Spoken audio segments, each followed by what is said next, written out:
വളരെ ടേസ്റ്റി ആയിട്ടുള്ളൊരു passion fruit ജ്യൂസാണ് ഇന്നത്തെ റെസിപ്പി. ചാനലിലേക്ക് എല്ലാവർക്കും സ്വാഗതം. വളരെ ആരോഗ്യ ഗുണങ്ങളുള്ള ഈ പാഷൻ ഫ്രൂട്ട് ഡയബറ്റിക്കിന് നല്ലതാണ്, ഹാർട്ടിന് നല്ലതാണ്.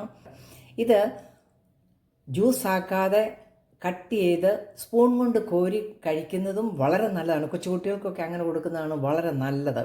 ഈ ജ്യൂസ് ഉണ്ടാക്കുന്നത് നമുക്ക് വീഡിയോയിലൊന്ന് കണ്ടു നോക്കാം.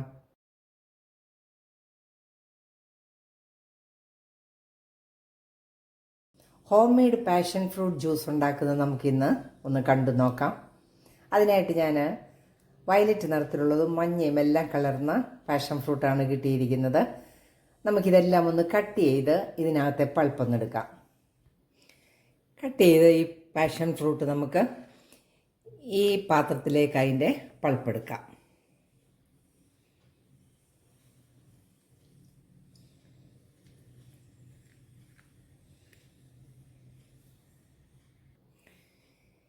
എടുത്തു വെച്ചിരിക്കുന്ന ഈ പാഷൻ ഫ്രൂട്ട് നമുക്കൊരു മിക്സിയുടെ ജാറിലേക്ക് ഇട്ട് നല്ലതുപോലെ ഒന്ന് അടിച്ചെടുക്കാം.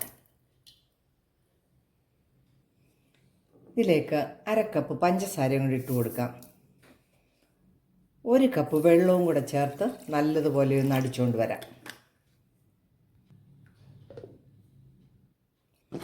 ഫ്രൂട്ട് നന്നായിട്ട് അടിച്ചെടുത്ത് നമുക്കൊരു ബൗളിലേക്ക് അരിച്ചൊഴിക്കാം.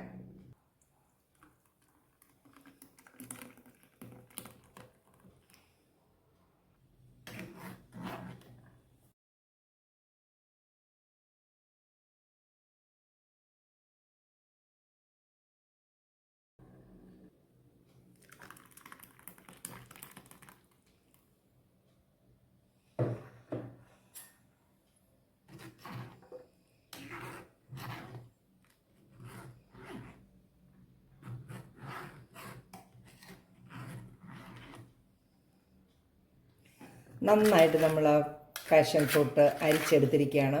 വിറ്റമിൻ സിയുടെ കലവറയാണ് ഈ പാഷൻ ഫ്രൂട്ട്. ഒത്തിരി ഹെൽത്ത് ബെനിഫിറ്റുള്ള ഒരു ഫ്രൂട്ടും കൂടെയാണ് പാഷൻ ഫ്രൂട്ട്. ഇതിലേക്ക് നമുക്ക് കുറച്ച് വെള്ളവും കൂടി ഒഴിച്ചു കൊടുക്കാം.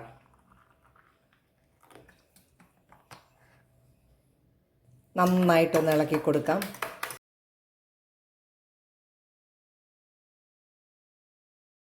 നമുക്കിതിനെ ഗ്ലാസ്സിലേക്ക് പകർത്താം. വളരെ ടേസ്റ്റി ആയിട്ടുള്ള പാഷൻ ഫ്രൂട്ട് ജ്യൂസ് റെഡി ആയിരിക്കുകയാണ്. വീഡിയോ ഇഷ്ടമായാൽ ചാനൽ ലൈക്ക് ചെയ്ത് സപ്പോർട്ട് ചെയ്യാൻ മറക്കല്ലേ. നല്ല വീഡിയോ ആയിട്ട് വരുന്നത് വരെ ബൈ.